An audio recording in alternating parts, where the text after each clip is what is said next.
Winston, what's the dish gonna be, homie? It's going to be a carpetbagger's steak, which is from Australia, and to us, it'll be steak and mashed potatoes. Where's the oysters gonna go? They're going on the steak, poached in cream. Oh, yes, poached in cream. Fantastic, buddy.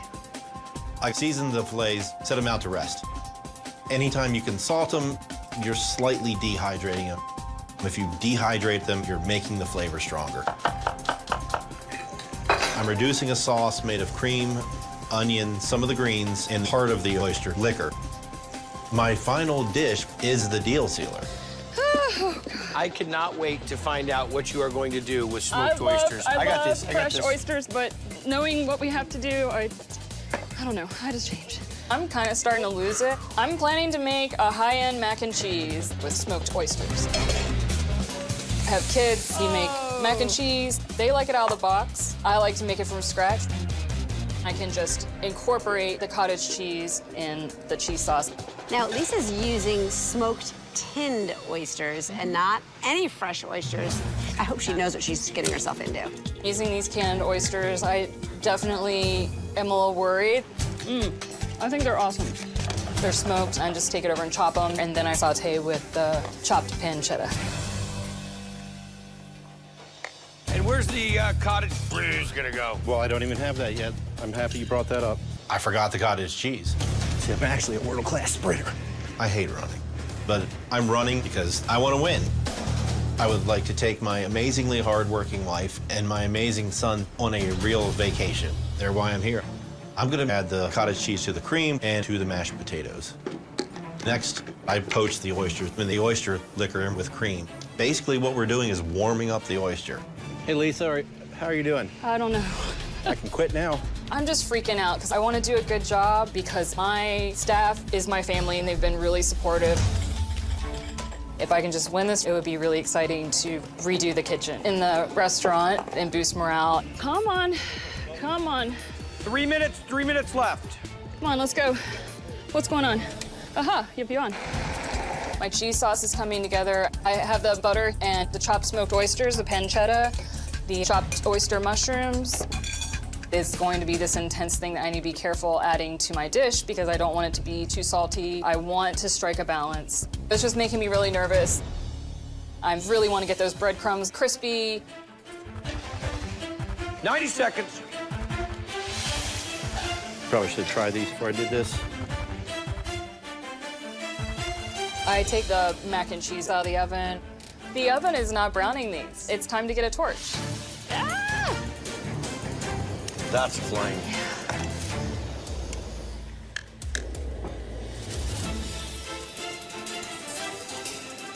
15 seconds. 5, 4, 3, 2, 1. Stop working. Nice job, you guys. Really nice job. Thank you. Winston went all out, and I'm looking at my tiny little mac and cheese and thinking,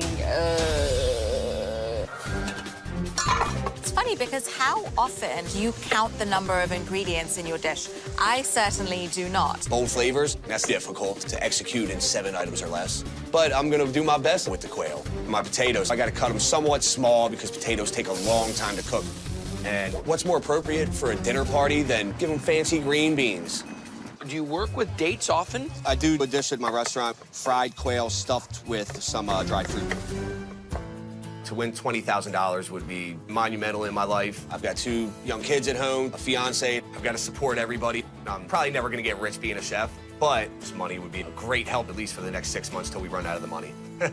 Chefs, 20 minutes left. I'm taking myself out of my own comfort zone with steak and potatoes, but I'm gonna add a little flair to a simple dish with the hoisin. Hoisin is essentially Asian barbecue sauce. Yeah. I think it works. I was in New York dancing for about 4 years. I never had gourmet food before. I was exposed to a lot more. I moved back home with a lot of food knowledge. It opened up my heart to becoming a chef. It's pretty much a dream come true. There's only 12 minutes left at this point. I get the quail in the buttermilk, then I've got to get it dredged so I can get it in the fryer. I didn't see any salt and pepper go into that flour.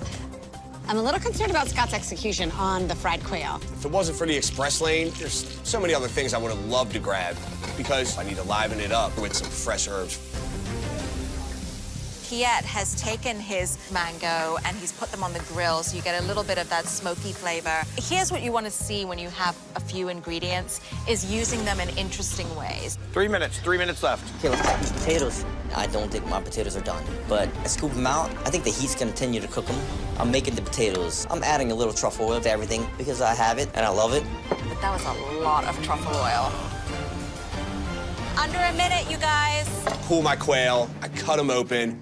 Is that quail cooked? I don't like the color, I don't like the temperature, so I throw them down the grill real quick. Scott's obviously, we're under a lot of stress right here. He's kissing it on the grill just to get a little bit more cook on it. 15 seconds. Coming down to the wire, I know I need to get the food on the plate. 7, 6, 5, 4, 3, 2, 1.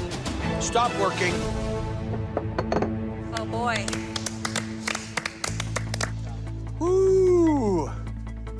I'm afraid I kept it a little too simple. I'm a little worried about the quail. I'm hoping that it is cooked. My family loves eating pork on the holidays, so let's go big. So I cut 4 huge pork loins, and I know I have to get them on. I don't know if they're gonna cook in time, but I'm gonna commit to it. What are you making? I'm gonna do a veal, date-infused mashed yams, sauteed purple and green kale, and ginger rum pecan sauce. Wow. Busy man in 23 minutes. My sauce is the crystallized ginger. Put some shallots in, add some heavy cream, and start reducing. I'm gonna put the rum into my ginger sauce. Because of the sweet crystallized ginger, it's gonna be so overly sweet, it's gonna need the alcohol to offset the overpowering ginger. Time is not on your side, especially when you're cooking a major feast. You don't see many recipes that say 30-minute feast. Oh, and by the way, you got to shop in some of that time, too. I want to get my compote started. I start chopping my apples, my pancetta, my fennel, my dates, crystallized ginger, pecans, and start cooking it. I flip the pork chocks over. They have a really nice sear, but these will not cook all the way through on the grill, so I need to do something. I throw them in the oven. Good-looking Kraus hatch, girl. Crank that thing. I should have probably stuck to the smaller cut of pork, but I don't really know if that says family holiday feast. For my mashed yams, I incorporate the yams and the dates together, and then I add a little bit of the Parmesan cheese and the allspice, and I'm hand mashing them before I add the nuts in. My kid loves my mashed yams. When I started the chemotherapy treatments, they told me I'd never be able to have kids. We ended up doing an in vitro with my sister-in-law, and we had my oldest son. The ironic thing was, 5 months later, my wife turned up pregnant. That's how my 2 oldest are only 5 months apart. 25 years later, I've got a great family, just totally blessed with everything in my life. My pork chops are still not done. These are not cooking. I grab a ripping hot cast iron pan and throw them on top, hoping that the heat from both sides are gonna evenly cook them. How you feeling, lady? I hope you like pork chops. I like cooked ones. 1 minute left. Oh, get on the plate. Get it on the plate. Pure concentration. I hope that the pork chops fully cook through. 5, 4, 3, 2, 1. Stop working. Good finale, guys. Wow. That was impressive. Hi everyone, make sure you subscribe to Food Network UK where you can see loads more shows and loads of different recipes.